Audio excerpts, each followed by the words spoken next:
Yes, mbaniriza akadde kano muli mutya mwenna abagifollowinga eno bagita Fadi TV gyono mba n'amawulire agaba gatambula okwetula eggwanga Uganda.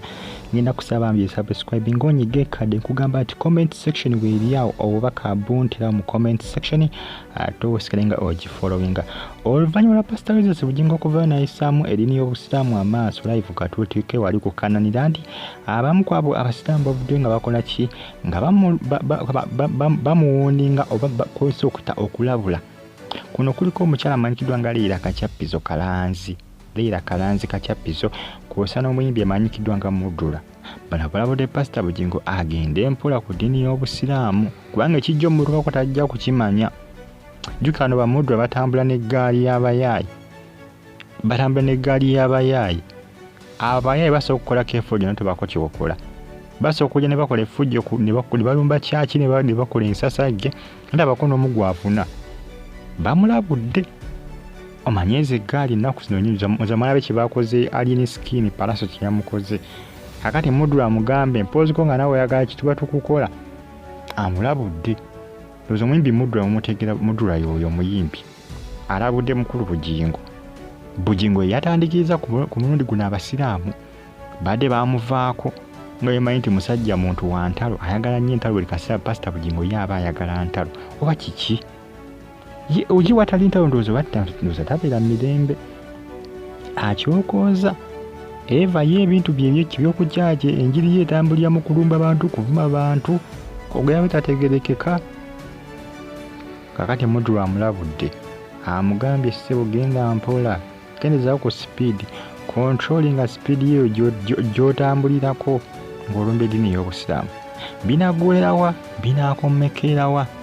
Muddula akakasisa Pastor Bugingo nti tagamba nti teyamuwoninga era nga munnange ensonga zeezo bali abasajja bansasage bo bagamba okukulumba baba bajja kukolako ensasage olwo ne kugamba nti ne yanumbye nga tomulaba babeefulanga ababivuddeko gwe naye nga wabivaako dda nga wabalumba bakutereka.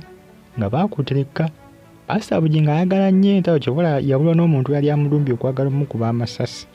Olw'ensonga nti abantu bangi bakyokooza ye abantu nga banyiiga mangu ng'oyogera ekitundu ekimunyiiza n'ayagala n'okunyiga nga ye okunyiga omuntu tekinamu budde. Oyimirawo katuti n'omulumba n'omuvuma n'agamba ye onvumye kale nja kukulumba. Singa Pastor Bugingo singa akimanyi yandibadde yeegendereza nnyo ku bigambo byakola ki byayogerawo katuuti kaawo kukananira ndi. Mungera okuba nga mugifollow nga bagita Fadi TV gisubscribe ng'onyige kale bwatyo balumbye abasiraamu live katuuti naye nga munnanga abamu bakubawo bavudde nga bakola ki bamuwoninga bamulabula. Kuno kuliko Muddula kwosa ne Leila Kalanzi Kachappizo. Mungera okuba nga mugyekumirako bagita Fadi TV UG kugamba nti comment section weeri awo bakabuntira mu comment section ate osale ng'ogifollowinga bagita Fadi TV UG. Ensasage bajja mukolako ensasage gy'atajja kujjuza bano abayimbi batambula n'eggaali z'abayaayi oba bagambye okukolako ensasage bayinza okukolako ensasage nawe gy'otasuubira.